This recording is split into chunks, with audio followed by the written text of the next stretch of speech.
Hey guys, you are live with Tina. I hope everybody's doing good. I thought I would get up early this morning and make a little video um, talking about living with DID.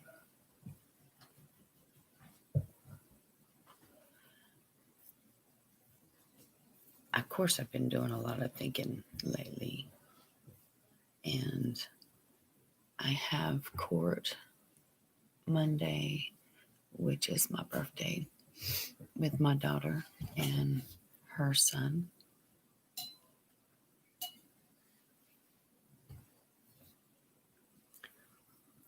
I don't know, there's just really a lot that I felt like I wanted to say today. Um, Something that really is bothering me is how people take DID. You know, a lot of people take it as though, DID is multiple personalities, basically, and everybody has them. Just with everybody else, they all work together um, in harmony.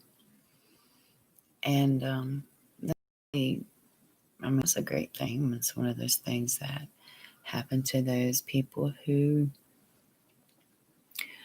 are normally raised up with a mother and father who's, everybody goes through trauma, everybody goes through things in life, things that scars us as kids. Maybe they've just got a grip on theirs. Maybe they've just accepted it. Maybe they uh, kind of blow it off as a way of not admitting it or having to face it. So lots of people are like, what's the big deal? I get called bipolar all the time.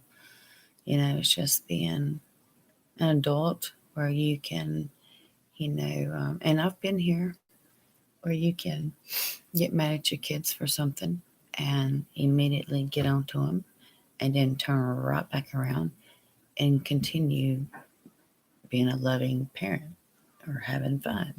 I've done that. I've been out and having gatherings and stuff, and everything's going on, everything's good, we're having a good conversation.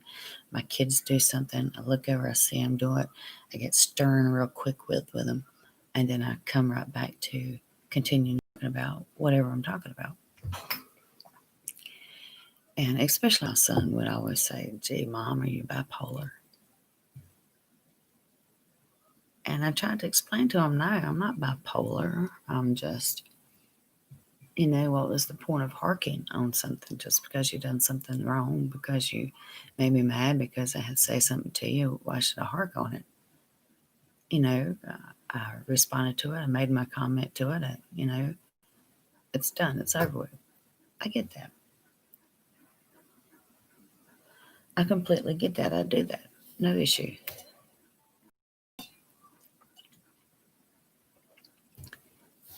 It does bother me that our kids use that to come back on us. It bothers me that they use that to hurt us, you know.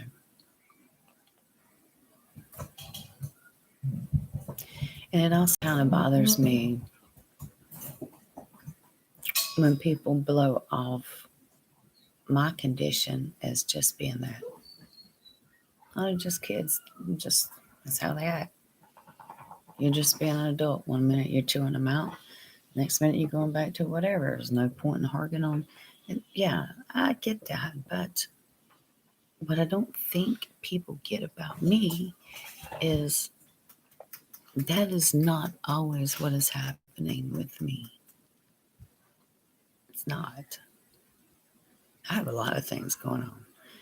Being a spiritual person and being able to see the departed ones and spirits and evil, angels, demons, to be able to speak to God, to speak to angels. Um, That's close to being crazy, but I believe in it. The Bible says it. I don't count that as me being crazy. A lot of people would. And I think in my case, now that I've opened up to these psychologists and stuff, I think some of them may be thinking, maybe she is, But I'm sure I'll get an opportunity to prove to them that the spiritual side of me is real. But you got to imagine I got all this spiritual stuff going on. And I do believe in demons. So I know that I'm being attacked by demons. I believe everybody's attacked by demons. I get that too. I get that hard things happen to everybody.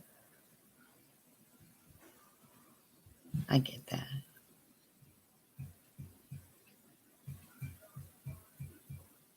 But people don't seem to understand that when you truly are bipolar or you truly are DID, dissociative identity disorder, and you've got it to the point that your doctor looks at you and says, I don't know what to do with you. 3 times he looks at me and says, I don't know what to do with you. There's no specialist available. There's no therapist available. There's no one qualified to deal with your condition. Now, if I'm the same as every other parent that gets called bipolar by their children because they have rude, disrespectful children, include mom, then why does the doctor say it's going to be hard to find help for me? Why does he say, I'm going to have to think on this. I'm going to have to research. I'm going to have to figure out something that's going to help you. If I was the same as you, why would he do that? Why wouldn't he just say, oh, it's just kids. Everybody gets calmed down. Now, why wouldn't the doctor say the same thing that other people that I encounter say to me? Why wouldn't he blow me off? Yes, I know he wants to make the money. But they also don't want to put someone on drugs that don't need it either. Some of them. But I know that there's things going on with me. I feel them. I have felt them for years. I didn't have such an identity issue. I had PTSD that was really bad. I had OCD that was really bad. A social anxiety that was really bad. Fight or flight syndrome that was really bad. I had all of these other things that I dealt with my whole life. But I was just recently diagnosed with DID. And the reason why I was just recently diagnosed with that is because there has been another trauma in my life that kind of triggered all the things from my past in a way. And now at 40 some years old, this disorder has shown itself, and now it is a part of me. I knew something was really wrong, and I've been begging and begging for a year or so to get help, and finally I get help. And it does help to know that now there's a title. Now that I know what is wrong with me, that does help. And I know that lots of people have this condition that's been through traumatic things and they're handling it and they're like, so what's the problem? Let me just explain what's different with me and where mine come from, and maybe someone would understand just how hard of a life I've lived, because I've lived a life from a horror show. It's so unreal. You wouldn't think that I would have made it. You would think you was just watching a show, that I just made this up. But I didn't, you know. At 5, everything seems to start at 5. But with DID, your time frame can get thrown off because you're missing days, you're missing years, you're missing months, you're missing moments, and some of those things are actually starting to come back to me. But around the age 5, I started having dreams of God, started having dreams of demons, started having dreams of being in a monastery. I was being raped, molested, tormented by my babysitter, who was a female, and she babysitted me from 5 to 10 years old. And when I say she molested me, she did things like put things inside of me: strawberries, blueberries, tools, curling irons,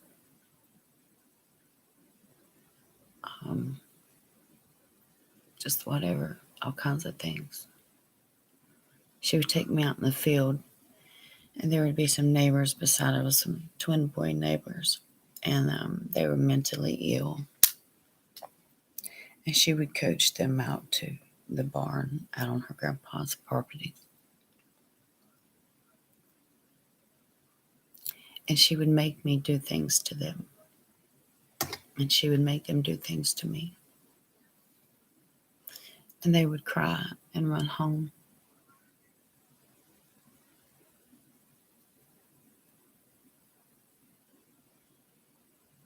She did horrible things to them. And I had to watch it. And I had to watch them cry.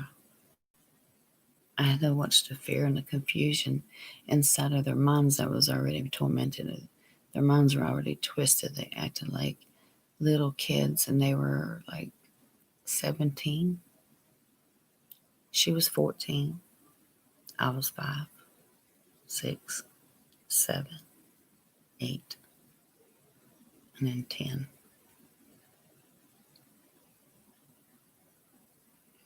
I would have to spend a night with her sometimes. And her grandfather lived in the house.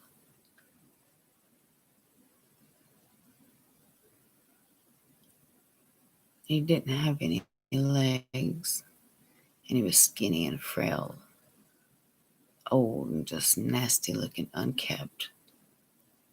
Wore the same clothes all the time, peed all over himself.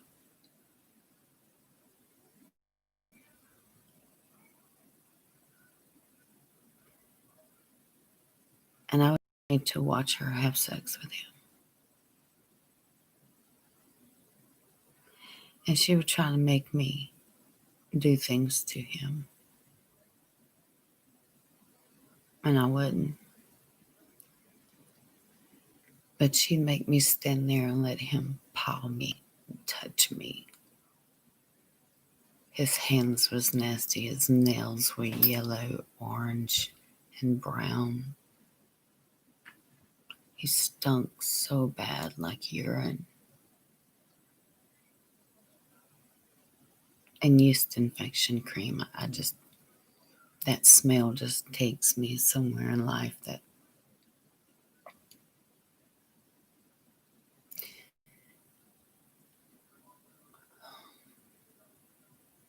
smell stays with me. That smell is just,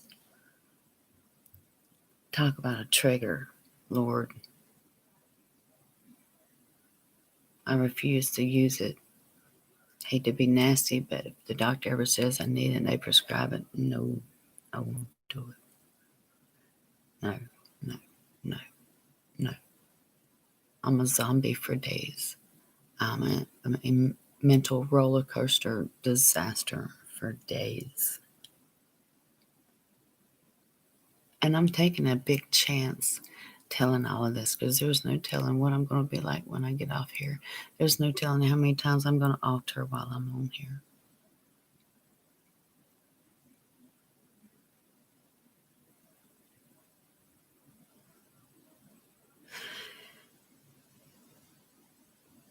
She'd do things to me in a bathtub. Stick things in me. Rags. As far as she could get them. Bars of soap.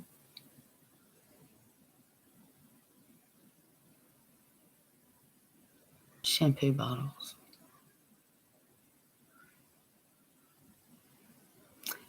At this time, I was 5 and 6.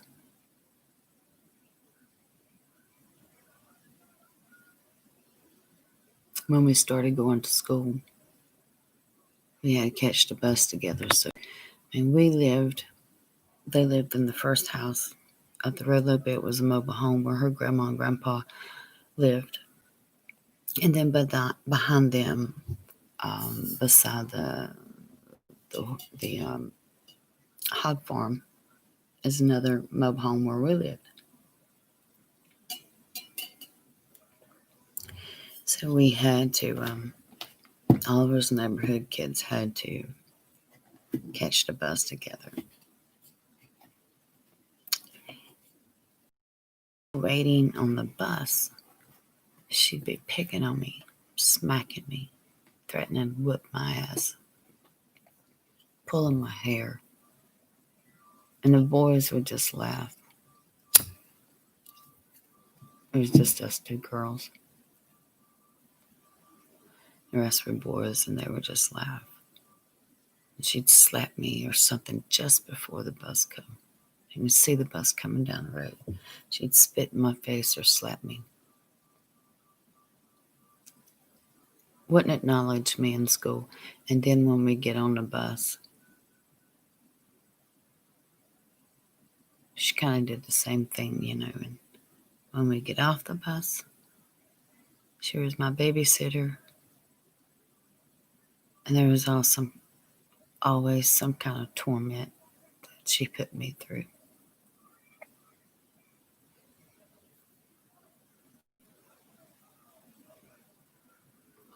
I watched her sleep with her mother's boyfriend. It was just like I had to watch all this perversion. I had to deal with whatever.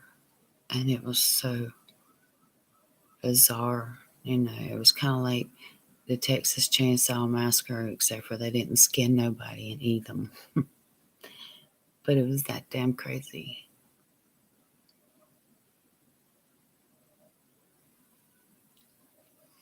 We moved to Fayetteville, North Carolina when I was 8. Boy, was I happy. Man. Happy.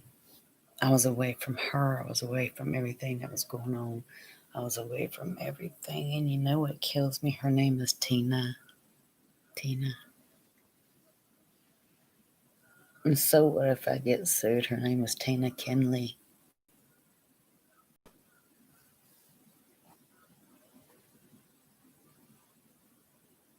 Last time I saw her was Halloween night. The night before I got shot. Same smirk. She always had the same smirk on her face. Just the whole time she was touching me, the whole time she was doing anything.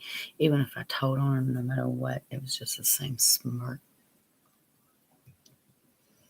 So I was happy that we moved.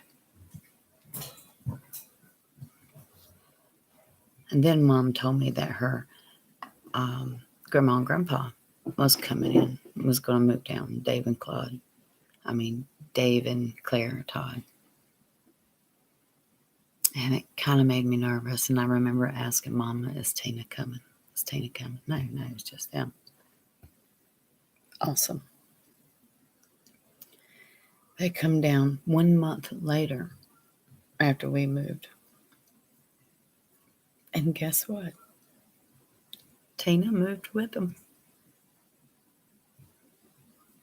We lived in this big old huge trailer park. It's like a big field beside our house. And the other side of the field was his apartments. And that's where they moved. Right beside us. And it was on again. She was my babysitter once again. And I tried to fight my mama on it. I tried to tell her, what she was doing. She says, oh, she's just trying to figure out life. Don't worry about it. We do that. She was 14. She should have been figuring out life for the boys, not me. Not an 8-year-old, not a 5-year-old. So one day we're walking and we meet this young girl as she comes out. You can tell she's mentally handicapped, and she's real nice and real outgoing, and she wants to see us and talk to us. And so Tina invites her to hang out with us, and before I know it, the girl is back at Tina's apartment, tied to a chair, naked. And Tina's doing things to her. Tina's trying to make me do things to her. And I wouldn't. I just couldn't. I'd rather take the beating that Tina was going to give me than to touch that poor girl. And until this day, if I'm around someone like that, I'm just so awkward. I don't know what to say. I want to apologize as if every one of them is her. It really sets me back on a flashback. Makes me remember things I don't want to remember.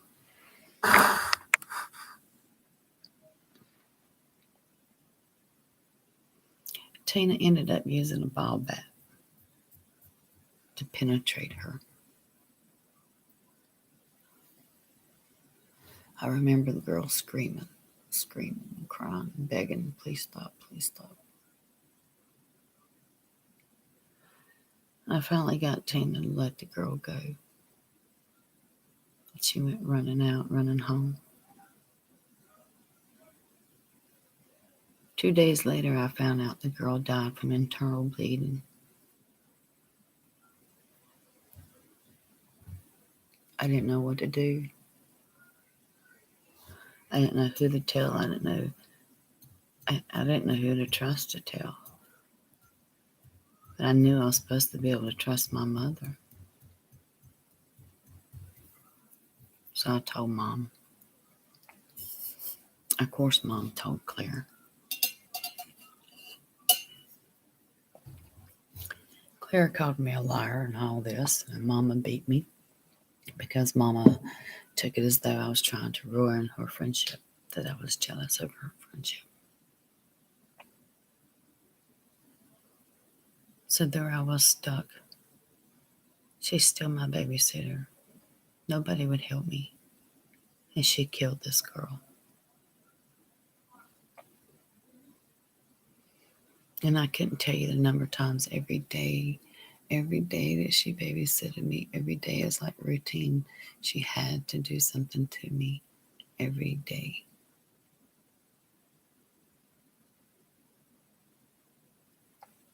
And then one day she wanted to talk to me.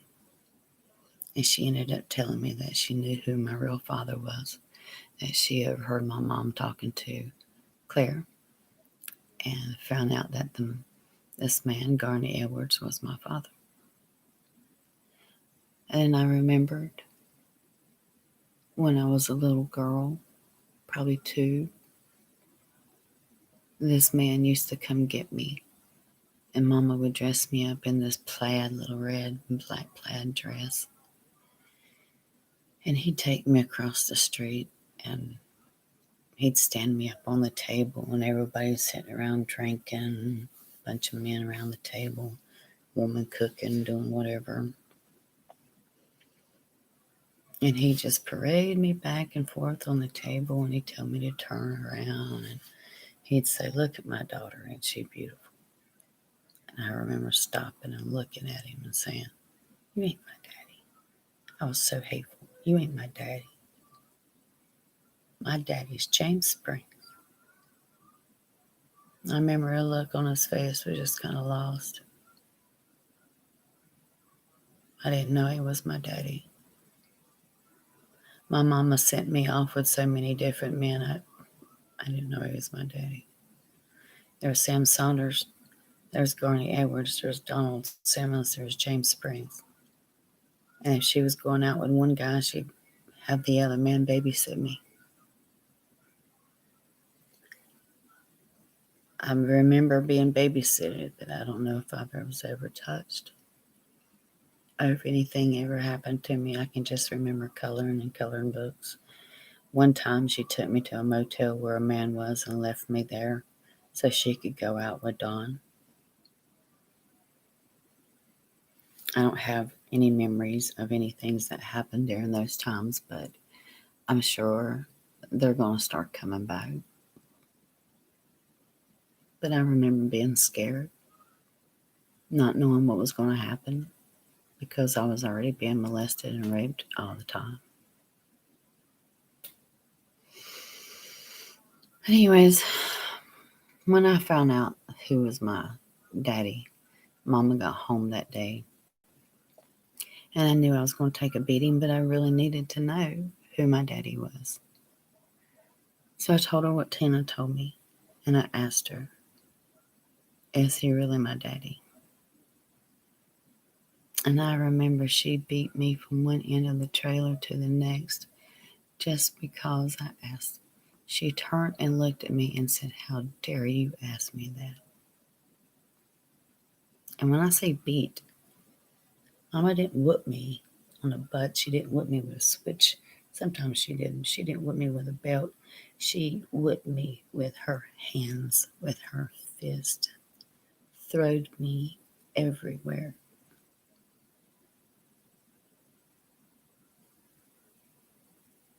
And then got me down across her lap and spanked me repeatedly, repeatedly, repeatedly, repeatedly, just because I asked.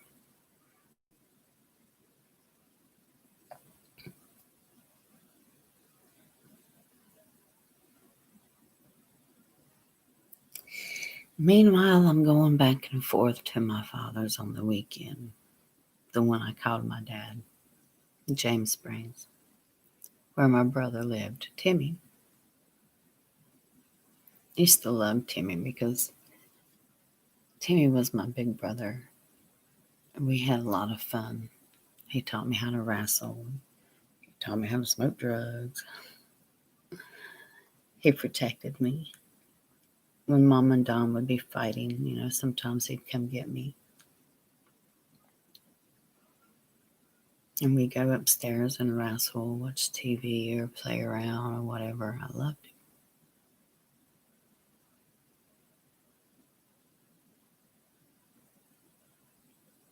And then one day he just changed.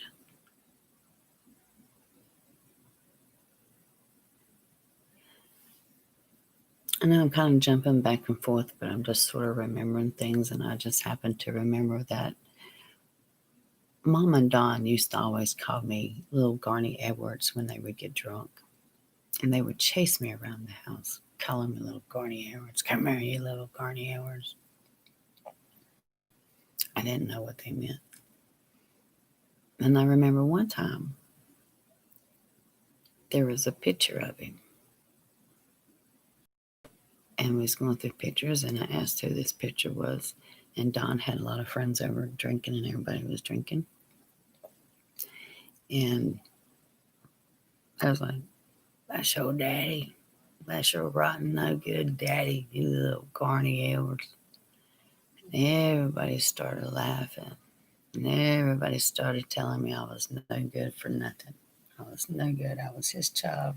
I wasn't going to amount to nothing. Oh, you're nothing. You're no good. And everybody's just laughing at me. I didn't know who this man was. And then Mama denied it all the rest of the years until I turned 8. But I remember that day going outside crying. I was so confused. I walked out on the back porch and I was looking out across the pond, and I was just crying, and I was wondering, who is this guy and why did they hate me because of him? And I remember Mom walked outside to check on me. I was out there crying, and she started laughing. Are you crying? She goes back in the house. She gets one of those Polaroid cameras. And she said, Tina. And I turned around and looked. Face was just, sobbing. And she took a picture and just laughed and laughed.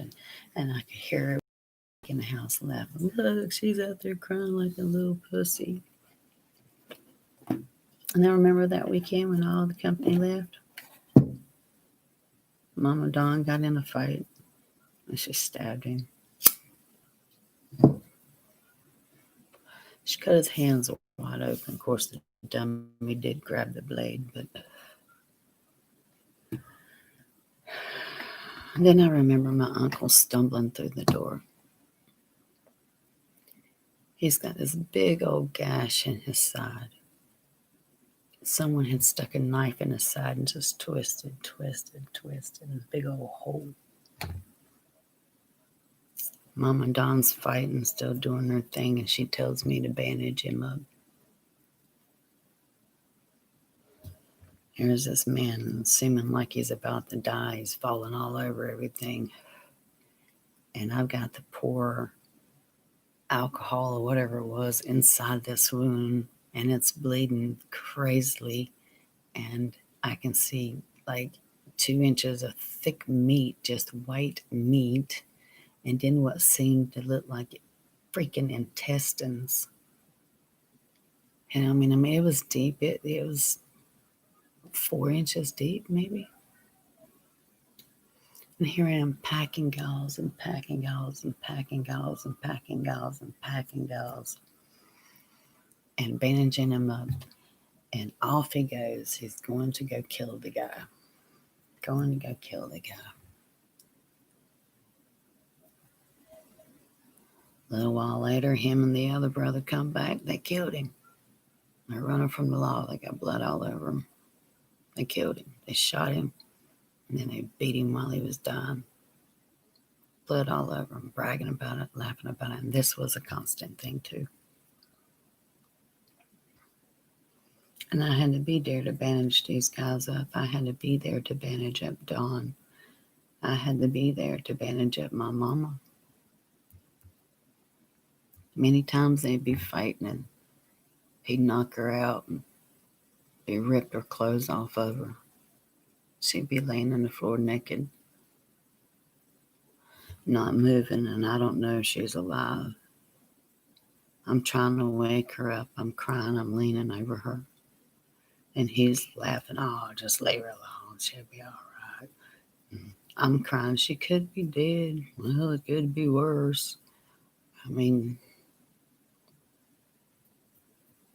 one time he hit her so hard she went out the back door, which was a high drop off with no steps, and she fell and broke her neck. Was in the hospital for a long time.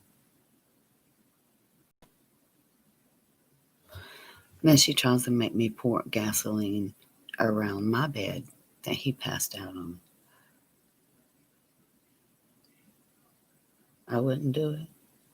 Well, I mean, I couldn't do it. So she poured gasoline all over him, lit it, and rushed me out of the house. His kids and all lived there, and they were out partying in the neighborhood. So they saw the fire and everybody come running. I guess she didn't expect everybody to come running. So when she saw him, she started trying to get me to go in and help put the fire out. He's still asleep on the bed. He's drunk, passed out, and on fire. Another time he's drunk, he's passed out, and he's laying on the floor of a trailer where they used to live, and they split up. She's pissed off. I'm 11. She wakes me up, makes me go steal his car and drive the car to East Davidson High School, park it between the buses. We go back home, go back to sleep. A little while later, she wakes me up. Come on, we gotta go do something else. Come on. We get there. We get the car, and she tells me, when we get to his house, I want you to drive in to the side of his house toward the end at the bedroom. I want you to just smash the car right through it. I was like, what? Really? I'm 11.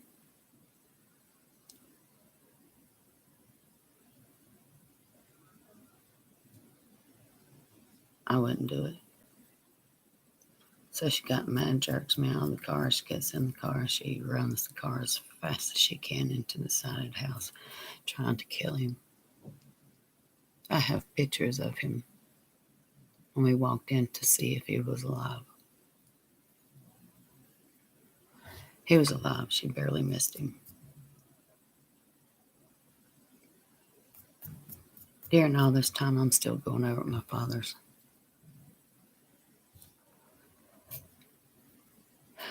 for the weekend. And there I didn't sleep at all. If I tried to sleep in the bed with my brother, he would fondle me and try to touch me all night long. It'd get to the point where I would have to push myself down in between the bed and the wall and lay on the rails and then stuff pillows around me, and he still wouldn't leave me alone. All night I would not sleep. I couldn't sleep. So if I got tired of it and I tried to go get on the living room couch, I would have nightmares because of the demon that lived in the house that was haunting me. And my brother would pester me all night because out on the couch I had no way of protecting myself, no way of wedging myself. I'd try the wedge between the cushions, but then it would kick the cushions out. So every night he's trying to penetrate me, he's trying to touch me, he's trying to kiss me. Every night my own brother. Every single weekend.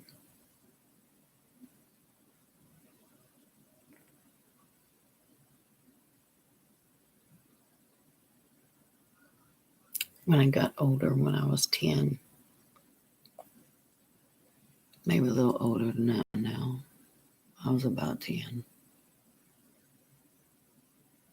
He started selling me, trading me for drugs. He made me go sleep with his friends, and his friends would give him a pound of weed. Then my brother would stand outside the window with the other guy that was with him and take videos with the old camcorders. Take videos of his 10-year-old sister being made to have sex with a 20, 21, 27-year-old man. And if I didn't go out with these guys, if I didn't give them what they want, my brother would beat me. He would beat me with frying pans, hot frying pans, full of hot grease. He would burn me so bad. I had a little rocking chair as a child. He would pick that rocking chair up and just beat me. The whole time my father would be in the living room sitting in his underwear, a cigarette in one hand, beer in the other, watching wrestling. Y'all cut that out. Y'all quit. That's all y'all ever do is fight. I wasn't allowed to eat at all. If I touched anything in that house that belonged to my brother, I'd take a beating. I was so hungry. I went so hungry. My daddy's food in the house was so full of roaches. Roaches all in the refrigerator. He would open up food like pork chops and it would be laying in the refrigerator. And I would be so hungry, I'd be gone days without eating. And I'd open the refrigerator and fight the roaches off the food. Roaches would be crawling out the middle of the meat. And if I asked to go to the store to buy something, no, we got food here. So I'd go without eating, and then supper time, he would cook the food. He would cook that meat. And I would be so hungry that I would tell myself that the heat had killed anything. And I would eat. And every weekend I stayed sick. Every weekend I had a staph germ. I didn't clean the house. There was piss. There was feces. There was semen all over the floors, the toilets, the sinks, everything. It was just anything. It was horrible. And even I could go in and try to clean the sinks and stuff. The rugs were dirty. The toilet paper had roaches all over it. It was horrible. I'm scared to death to use a public bathroom. I'm scared to death to use a bathroom that's not clean. I've overcome a little bit of that, but it has to be with people that I completely trust.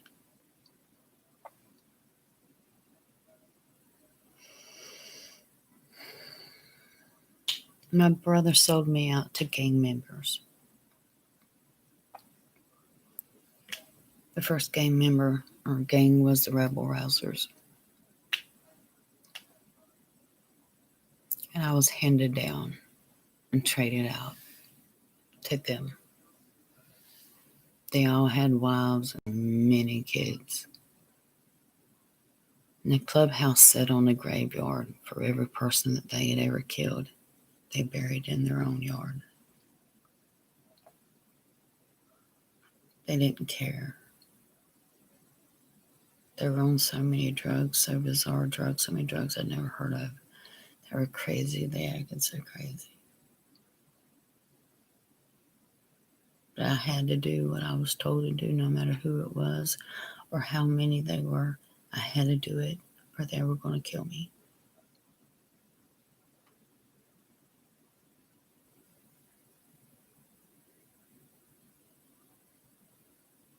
Then I was sold out to the Hells Angels. And this was the day when they were not the good Hells Angels. Same thing.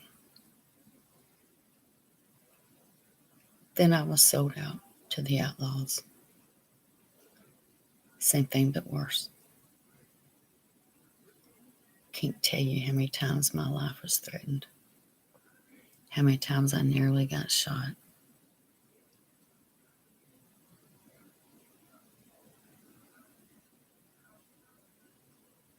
I was having an issue with somebody. One of the members that got drunk passed out in my car, and I couldn't get him out of my car.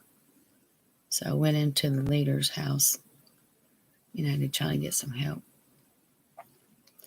And the guy in there, he's back there in the bed. He said, "But I'm going to tell you something. It's at your own risk."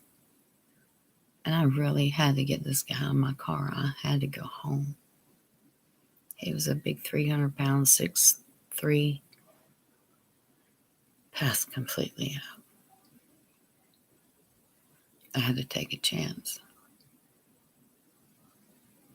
So I went back there and knocked, and as soon as I knocked, the other man said, "Hit the floor."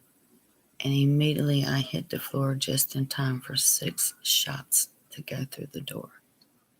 6 shots through the door. Big shots. I mean, they were big shots through the door. Splintered the door up. Damn thing just came completely off the hinges. Luckily, I'd hit the floor just in time or I would have been dead.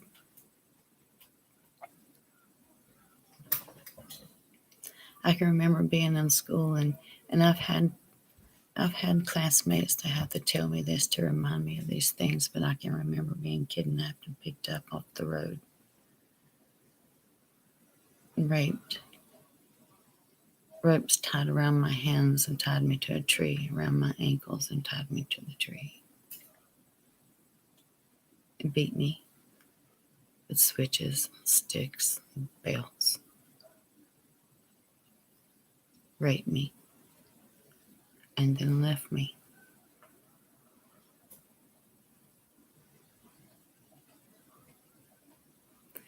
I can remember walking down the street, just trying to get away from home. And this car pulled up, and I knew one of the guys, and I kind of knew the other 2 guys. And it was like, "What are you doing? You need a ride?" No, I'm good. Next thing I know, one of them jumps out, throws a rag over my mouth, and drags me into the car.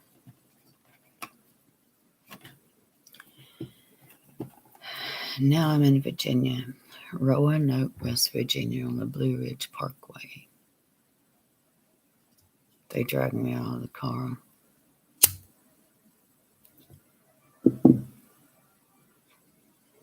It's probably 2 in the morning. No traffic, no lights on the parkway. And all three of them were wrestling me. All three of them were ripping my clothes off and trying to have sex with me. And I'm fighting them, every one of them. So then they're beating me and they're kicking me. I finally just kind of gave up and just last breath, And I guess they assumed I was dead, or they wanted to make sure I was dead. Because they picked me up and started swinging me. Two people had my feet and one had my hands, and they were swinging me. And I remember them talking about step over the rail when you swing her.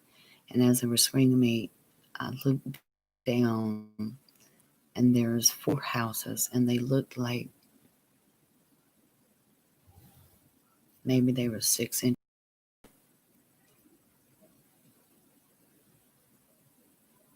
Maybe a foot tall, I don't know. I don't know what distance it was, but that's what they looked like to me. And so they slung me and they let me go. Off in the air I went. I hit rocks, I hit trees, I broke limbs. I smashed into everything.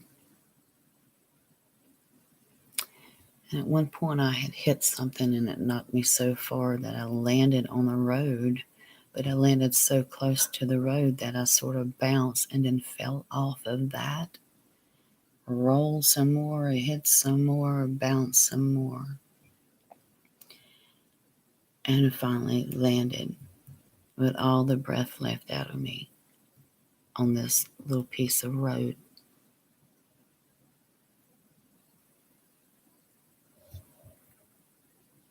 I'm bloody. My shirt is torn. I'm wearing just one of them wife beater tank tops and a pair of shorts. My shirt's torn. I've got blood all over me. My face is all battered up. Scratches and scars from limbs and all. And I can see the lights from the houses, so I try to head that way, and I'm hurting. It's like, I don't know if I'm broke or what.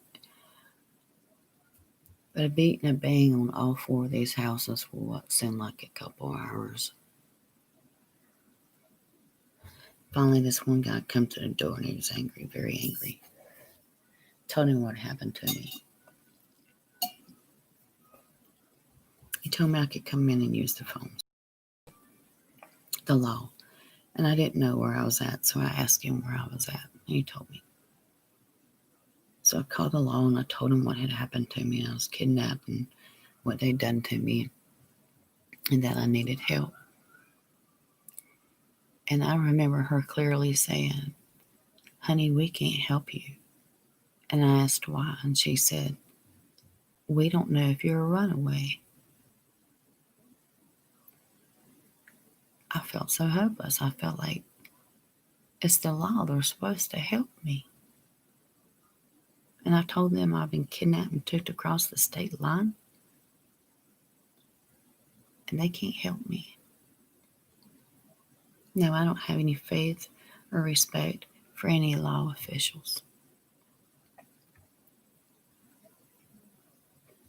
So I called my mama. Told my mama what happened, told her what the law said. She said, "Well, you'll get home the best way you can. Get home however you got there," and hung up the phone. She didn't care. Told her what had happened. She didn't care. She didn't ask if I was okay. She didn't ask if I'd called an ambulance. Nothing. So I hung up the phone and I was crying and I told her, "Man, I don't know what to do. My mama won't help me. The law won't help me. I don't know what to do." And I remember him saying, "I don't know what you're going to do either." And I said, "Well, can I stay here tonight?" And he said, "No, you can't stay here." And I was crying. I was like, "I have nowhere to go. I don't even know where I'm at." So he said, "You see that dog out there on that porch?" I said, "Yeah." He said, "You go out there and you sleep on that swing. You sit on that swing with that dog. But in the morning, I want you gone. And I want you gone before my wife and my daughter wakes up. Do you understand?" He was very hateful. I said, "Yeah." Went out there and I sit on the swing. And I can hear their car at a distinct sound going around and around and around the hill. Almost like maybe they were looking for my body. I sat there and watched that dog, listened to the car and watched the dog. Thought about what he said. Thought about the law wouldn't help me. Mama didn't care. And I realized it was all up to me. It was survival. And I wasn't going to die like that. And I sure as hell wasn't going to be treated like a dog. So I climbed my way back up that mountain. Made it to the next road. Waited and listened. Could hear that the car had just rounded. So I tried to make my way as fast as I could up the next mountain to the next road. And I did. And I stood in the middle of the road with my arms wide open like this. And he slams on brakes. And I walk over and I look at him. All three of them looking at me like they've seen a ghost. I mean, they're pale white. Mouths are dropped open. They're scared. And I leaned in real close to his face. And I said, here's your options. You will take me home now, or you will kill me now. I will make you kill me. He said, no, just get a car, we'll take you home. I said, I'm serious. You mess with me one more time, I'm going to make you kill me, or I'm going to kill you. Long story short, I made it home. Then Mama wants to act like there's an issue because, ironically, the guy, the driver, actually, his father lives in the same damn trailer park. So then she wanted to act like a badass and nothing ever come of it.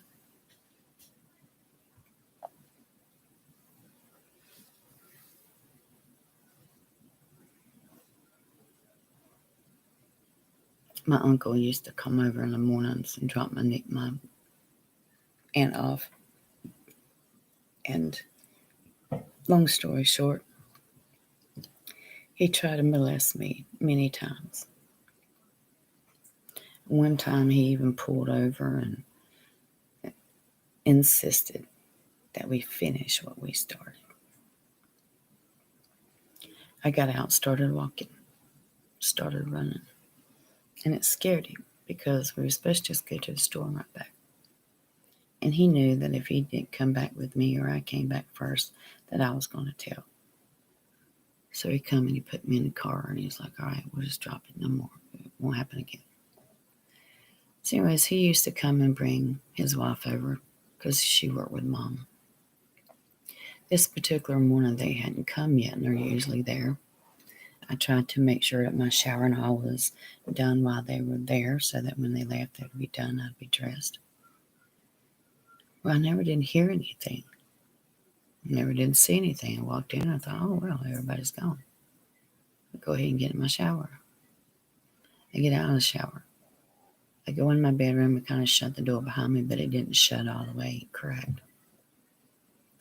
I'm in the mirror. I'm trying to get dressed for school. And I happened to look at the door, and I could see my uncle's face peeking around the corner of that cracked door. I went running for my bed because I had gotten a gun from someone, and I put it in my headboard. I went running for my bed, and he tackled me on my bed, trying to get my towel off of me, trying to molest me, trying to rape me. I reached up in the headboard and I pulled a gun out and I put it to his head. Of course, he backed off. I got him out of the house.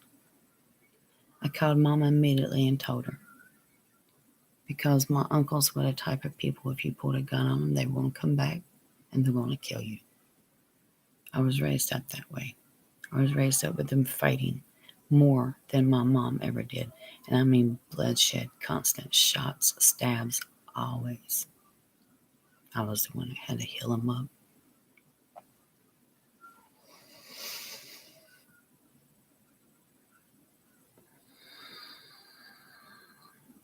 Needless to say, he got by with it. Everybody kind of took his side. I've been stalked. Had a man to tell me one time when I was moving into a place, he was paving my driveway.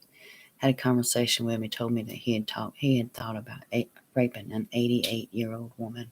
That was my neighbor.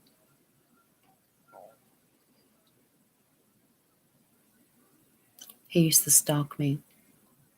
He used to come and peek in my windows, him and his whole crew. He knew that my husband worked at night. I was terrified to be alone at night. I was terrified. One day I walked out of my bedroom and there he stood in my living room. He told me he lived way across town and all, but I got to looking up his company. I got to looking up his name in the phone book. You know, the phone book used to have the maps and stuff in it, addresses and all.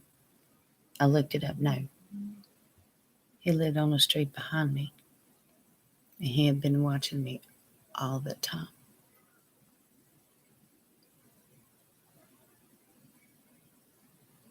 It got so bad I couldn't walk outside.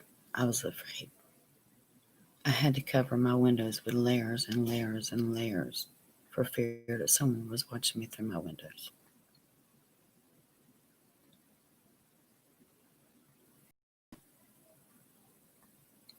I went out with a guy one time. We went over to a friend's house. He had a pool. We're hanging out, we're drinking, hanging out in the pool. His friend gets a phone call. Phone calls from a guy that just got out of prison. Just walked out of prison just then. Needed somewhere to come and hang out and get some drugs. He insisted coming there. The guy gets off the phone. He tells him that he's coming, and then everybody gets quiet and they look at me. And I'm like, what? What is it?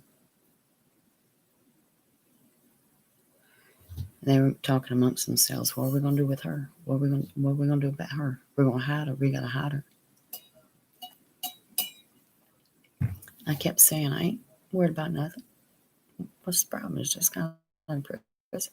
I ain't worried about nothing. They proceeded to tell me that he was in prison because he hated women. He had raped and killed several women, and he hated them with a passion. Just as he knocked on the door. At first, he didn't see me. I'm sitting over in the corner. It's real dim, you know. He's talking to them. He's all excited. He's happy, you know. Then he turns and looks at me, and his entire appearance just changed to just this most evil looking thing I'd ever seen in my life. As soon as he looked at me, both the guys was like, no, you know, calling his name, trying to get his attention. What about this, man? Here, hit this joint, you know, whatever. And the guy just starts coming at me. And he's reaching into his pocket. And I can see that he's pulling out a knife. And the other two guys are screaming, run, run.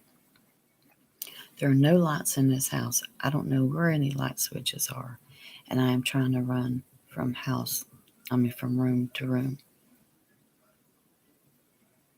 And at the time, I always kept my keys in my hand between my fingers just in case something was to happen and I needed to defend myself. They're trying to hold him back. They're trying to tackle him and, you know, get him away from me and stuff. And I ended up into this one bedroom.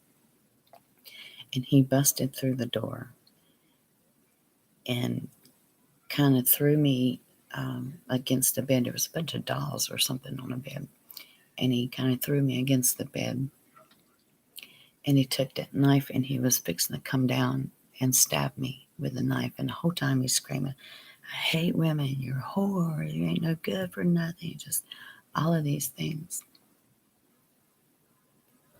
And the friend's house where we was at, the friend was just quick enough to grab the guy's arm and pull him back from me, pull the knife back from me, and was screaming at the other guy to get me out of the house. So he did get me out of the house. He got me out safely, and we left.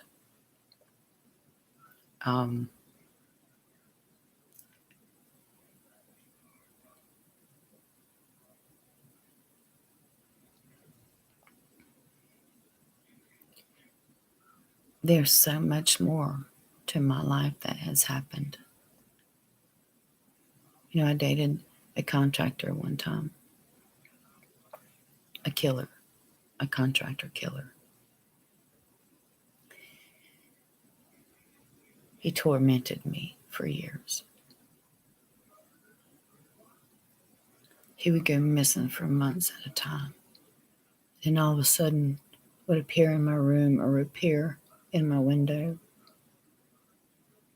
And he would come in and he would pull my sheets back and he would sniff my sheets. He'd strip my clothes off of me, sniff my panties, my clothes I was wearing. He would open up the closet door and sniff. He'd look up under the bed, he'd sniff, and he'd always say, "I smell dick. I'm going to kill you."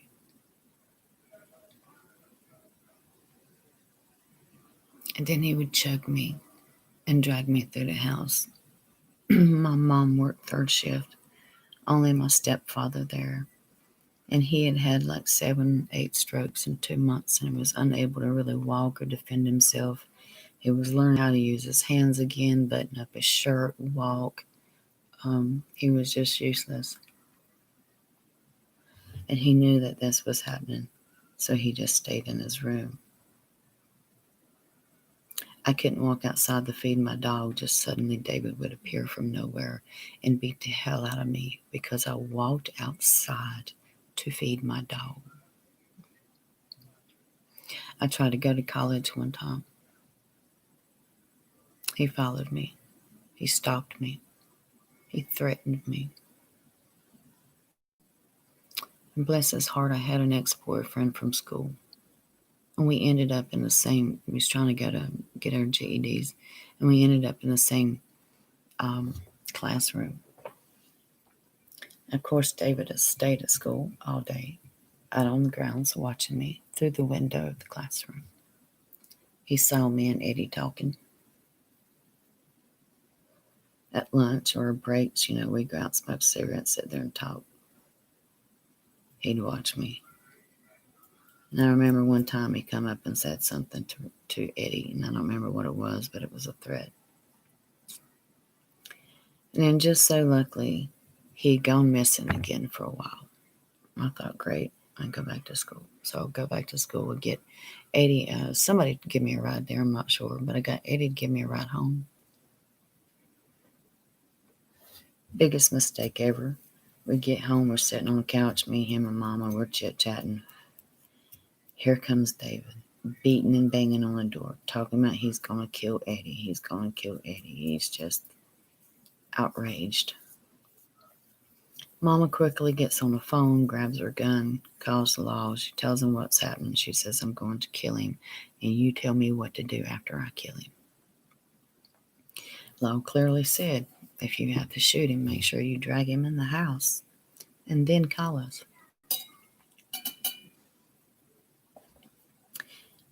Well, that's what Mama was planning on doing. She grabbed her gun, she opened the door, and she pointed at him. And she said, "If you don't leave now, I'm going to kill you. I'm going to drag you in this house, and I'm going to call the law." He's looking in at Eddie. He's cussing at Eddie, running his mouth at Eddie, talking about killing Eddie. He's going to kill me.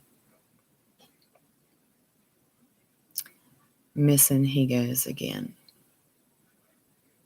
I get these random phone calls sometimes that would say, I'd be like, "Where you at?" "Oh, I'm in jail. I'm in jail. I've been here for 3 months. I'll be out soon." And sometimes he'd call and wouldn't say anything. Sometimes he'd call and ask me who I'm fucking. I never could figure out. He always knew when I changed my bed sheets. He always knew when I did my laundry. He always knew what I was wearing. And come to find out, he was living in my house all those months that he would go missing. He would move from my closet underneath my bed to the spare bedroom, to the attic, to the crawl space. For months, he lived in my house. No one knew it.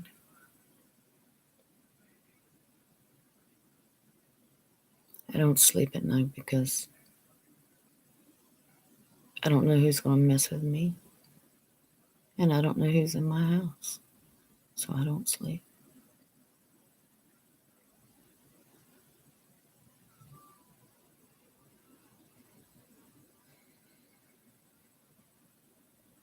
I couldn't go out in public around my brother if I went to the flea market out of the blue, he would come up and just beat the crap out of me from behind and then be gone just like that. Grocery store, church, funeral, whatever, whatever.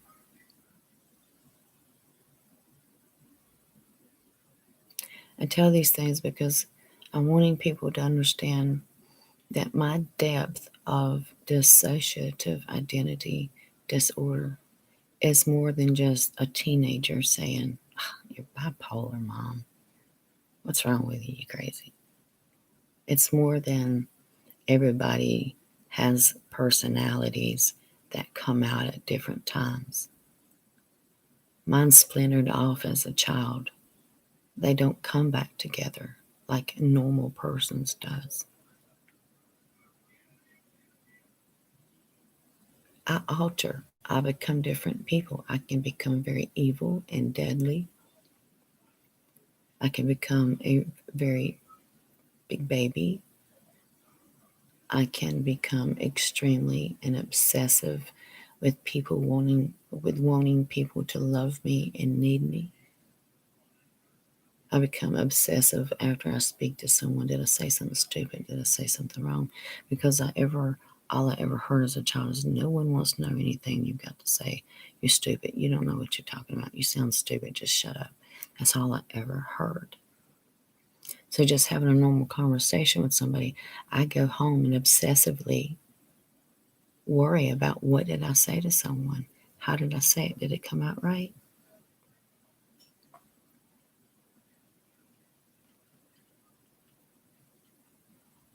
My identity's found ways to deal with these things. But now I'm doing things like I'm switching and I can feel the switch and I can go do something and immediately not know that I did it or not remember that I did it. I'm moving things and not knowing that I've moved them. I feel a switch come on me at different times. I can become extremely depressed where I don't speak and I just sit there and stare.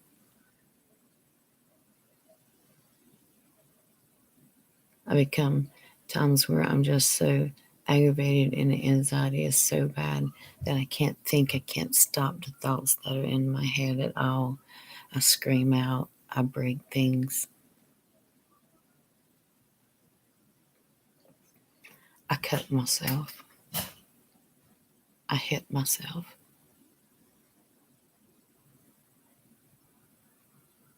I torture myself.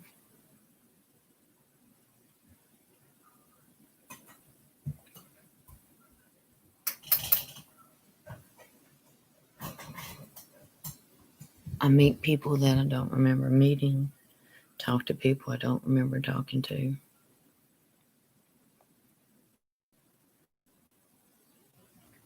Most days I don't feel like me and it don't feel right. It's not me. I'm completely numb and I just sit and stare. And moments and days where I'm just completely afraid. Completely afraid. I'm so afraid. I'm afraid to get out of the bed or I'm afraid to leave the house. I'm afraid to walk outside. Every day it's something new. Every day it is something that it's extremely exaggerated for me.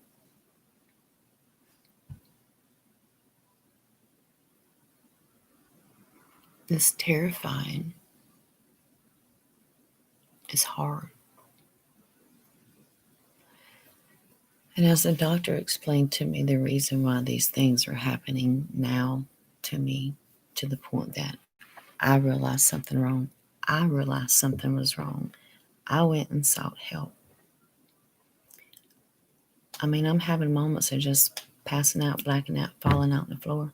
No rhyme or reason. I just do it.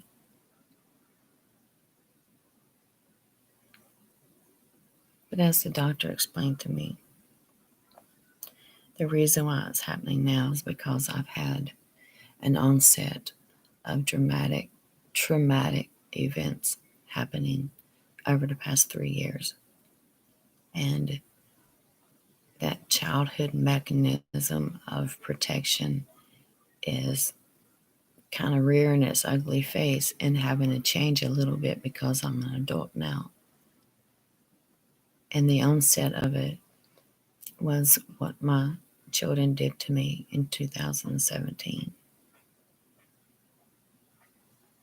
2017, 2018, 2019, and 2017. On top of that, my mother died. And it's like my children have been playing such horrible mind games with me.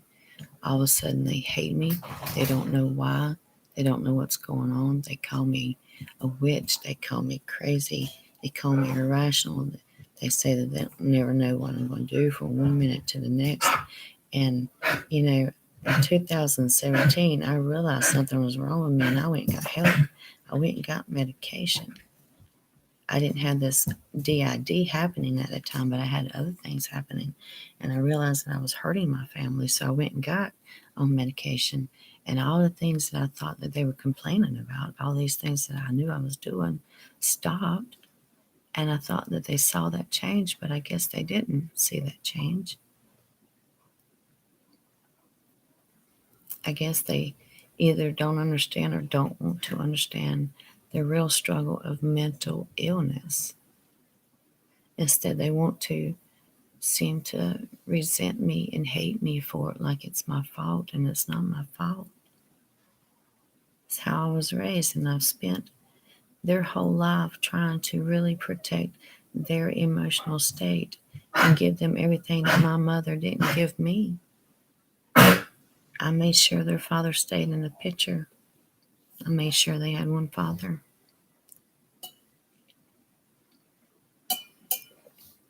It really hurts the most that your loved ones are supposed to be your support system, and they can't feel sorry for you, or they can't even understand what you're going through. They just want to hate you for it, stay away from you, and block you out of their lives because they're afraid that you're going to hurt them or you're going to rub off on them.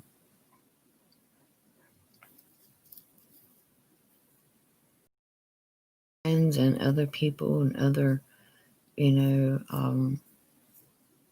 folks dealing with teenagers know my situation is not the same as yours. It's not. Yeah, I'm a grown up too. Yeah, I can, very quickly correct someone and then go right back to having a positive, outgoing conversation. I can do that. I'm not going to hold on to things. But my case is not like that.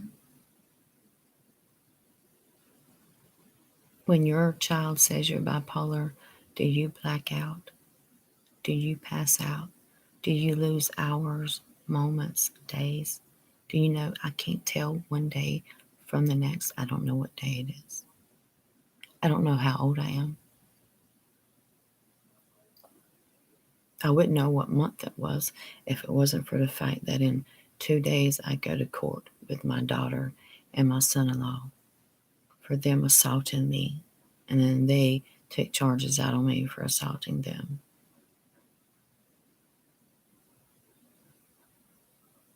You don't go into a Walmart and just start break down crying because you see a little girl or you see a family together.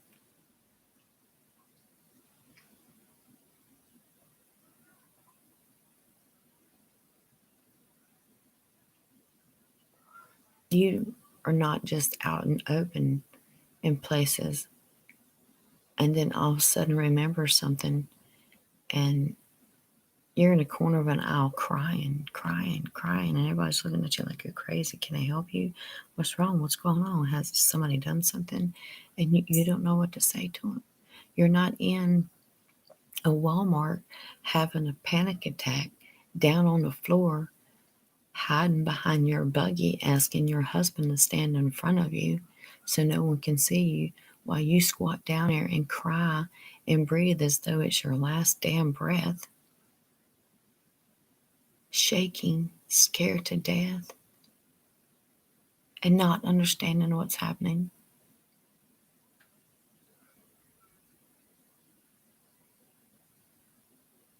You don't walk into a crowded room and it's all men, and you feel like at any second one of them is just going to attack you and rape you, and you have to sit down and wait in this room with these men, and these men are checking you out because, hey, I'm not an ugly woman, but these men are checking me out. But in my mind, I'm scared to death now, one, because I've gone to a new place, and then two, because I walk in and there are men.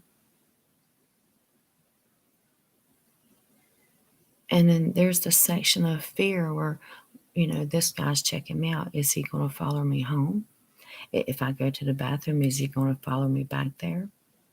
If I go to leave this doctor's office, is he going to be hiding around the corner? Is he going to be sitting in my car? Is he going to be sitting in the parking lot waiting on me?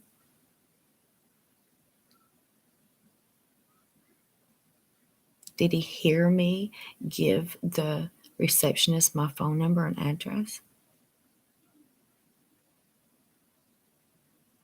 And you're not the one that's sitting there remembering every time a man misused you and touched you. And you're not the spiritual one that is sitting there with all these men. And you know the ones that have touched a child, the ones that have raped their wife, the ones that are actually thinking on what she looks like naked. It's one thing to be a human being, but it's another thing to have supernatural spiritual gifts that you use that give you just about as much information and more information than you really want. You're not the one that is afraid to walk out in public. This is real. This is real. You're not the one that's suddenly getting sick and your heart hurting and pounding and ending up in a hospital because you're having to wear a face mask. And too many times a man has held their hand over your mouth to shut you up from screaming or to try to kill you. And now I have to wear a face mask. I think I deal pretty good with these things out in public. I do. And if my friends, I think I go to their homes and things, and I think I deal with this pretty good. If I had to give anybody any advice, I would say this. If you have a friend that's dealing with the things that I'm dealing with and you can't relate, you could at least say, I'm sorry that you're going through this. I'm here if you need me. And drop it. Drop it. I'm here if you need to talk. Drop it. But don't try to explain that everybody goes through this. Don't try to explain that everybody has multiple personalities because, yes, that's a given fact. What you need to understand is my multiple personalities, they split off when I was a little girl. And because I had no attachment to an adult, no one that I could trust, no one that would take care of me, those multiple personalities that split off splintered. They splintered, which means that now they don't just have one personality, they have a few different personalities and they act on them all at one time.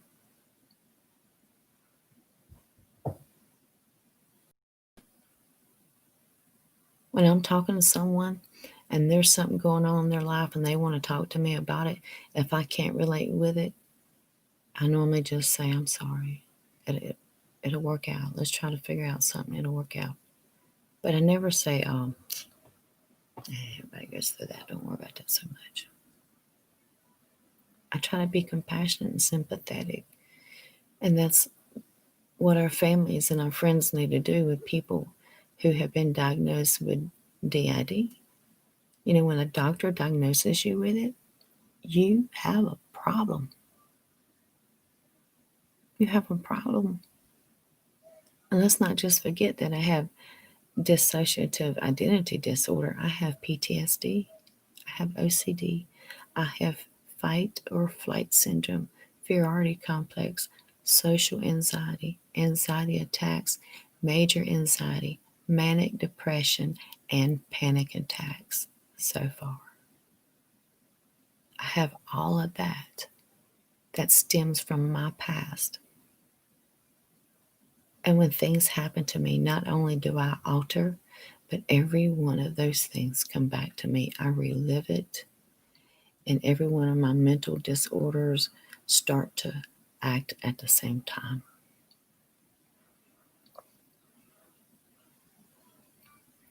We need to understand it. You don't have to feel sorry for us. You don't have to have sympathy. Understand. If you've got a friend dealing with any mental illness, please research it. What kind of friend are you if you don't research it? And another piece of advice, take psychological tests for yourself. They're online, they're free. Take them for yourself. And then you come back and tell me how you feel. Do that. Do that.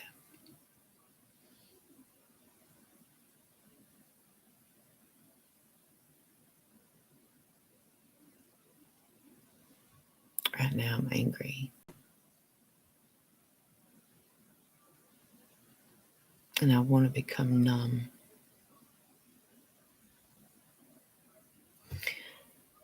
I have one day before I go to court, and I'll sit in front of my child who is part of the reason why I'm dealing with this so badly right now. Dealing with a child that now I think has multiple personalities. I mean, there's no way she can't have nothing wrong with her. Every female in my freaking family, I mean, even the males have something wrong with them mentally in my family. There's no way out of it. She'll probably blame me. My son will probably blame me for his mental problems. My daughter didn't live the life I lived. My son lived a hard life, but he still didn't live the life I lived. And they've been here to see me struggle, and it just kills me. I don't understand why they can't have any kind of compassion, why they rather hate me for my actions than trying to understand why I did what I did and have some kind of compassion for that. I don't understand that. And I don't understand, who am I going to be tomorrow? Am I going to walk in there confident like I usually am in court? Am I going to walk in there and melt down like I do normally in front of people? Am I going to walk in there and just become angry? I'm going to sit across from her. I'm going to look at her face. I'm going to look at Brandon's face. And I'm going to hate Brandon. I'm going to have so much hate for Brandon. This summer, I'm going to be confused. I'm going to hurt for her. But Brandon, and what she doesn't understand what I'm doing with Brandon is he assaulted me for no reason. He attacked me for no reason. The conversation was between me and my daughter hit me first. He should have stayed out of it. What right does he have to hit and kick a woman, a grown-ass woman, when she is down and tied up with one person trying to break the fight up and tangled up in a fight with a daughter, and he's over here taking sucker kicks, sucker punches. You know, one of those NBA fighter people that he loves so much. So he's over here doing his kickboxing, you know, hitting me in the chest, kicking me in the side, and kicking me in the face. Why? Because he is an abuser. And I know that. And if I keep this warrant on him, he'll have it on his record. And if he ever touches my daughter, and the law is called, even if she does not press charges, they will, because he's got his first offense. And he may pull a few months. But the third time, the next time that he hits my daughter or any female, he's gone for a few years. And what my daughter doesn't understand is I'm holding these charges against him to protect her. Because this is exactly how it happened with me. She'll never understand that. But that's all I can do at this point as a mother to protect her.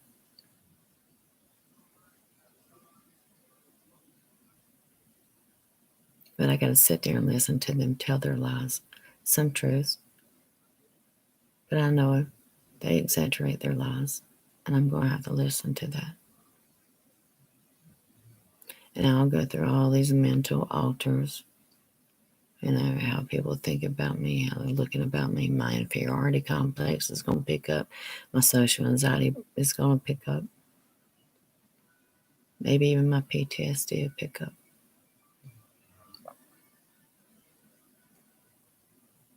I'm really dreading it.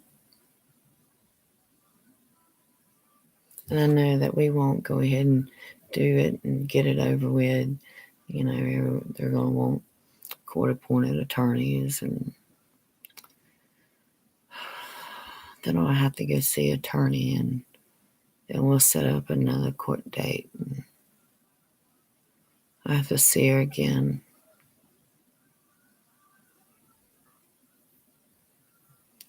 I have to do it all over again.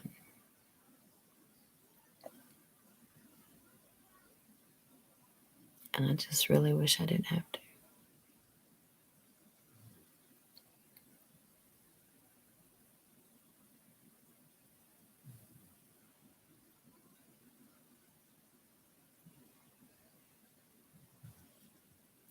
But I guess that's it, y'all.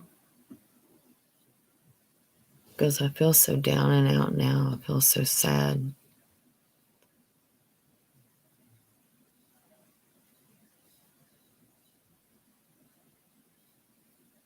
And I think what I'm going to do is take my medication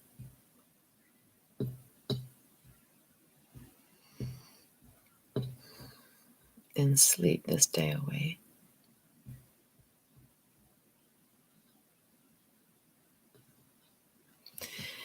People don't blow off our feelings and our emotions. You'd help us out so much more if you made us feel like our feelings were validated. Validated. We feel them, whether you do or not. It doesn't matter if you feel them. You know, if you don't feel them, that doesn't mean that our feelings are not validated. They're real.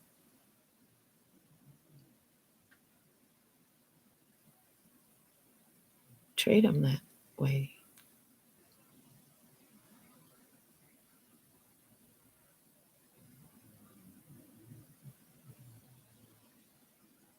And I understand people, you know, I think about friends I've got, and I've got very few, and I choose very few. Very few can even deal with me. I got one friend that doesn't want to hear any drama. She just wants to talk and have a good time. No drama. Which is cool. I like that.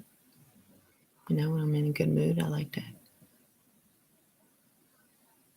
I got one friend that's so stressed out, and instead of her being one for sitting there listening to me, I'm more the one who listens to her.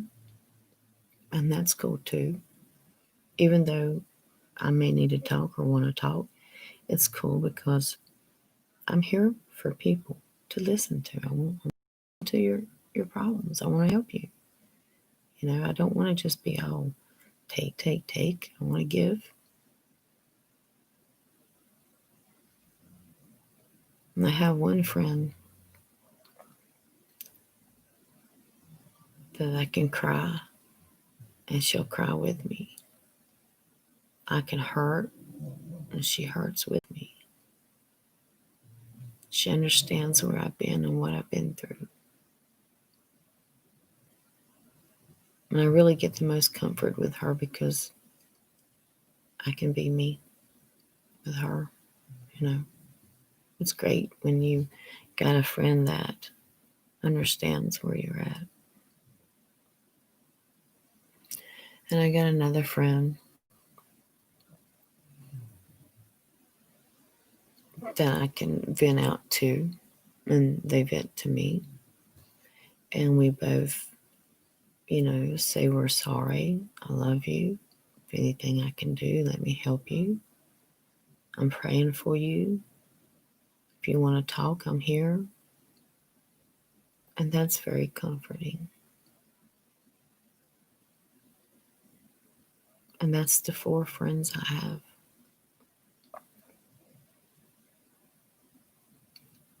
So I guess I'm rounded out pretty well with friends. But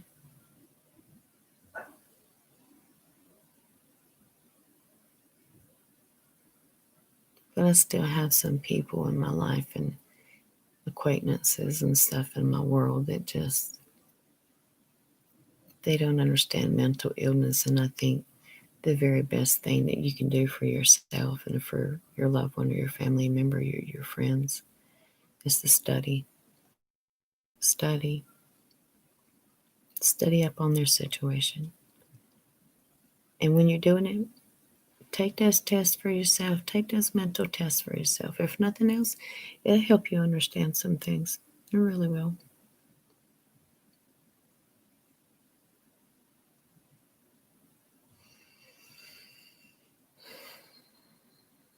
I guess that's all I want to say today. And to all of you people that don't like drama queens, that's okay. Not too much in the mood for you people either. I guess the bitch altar's coming out. To you people who understand and have compassion.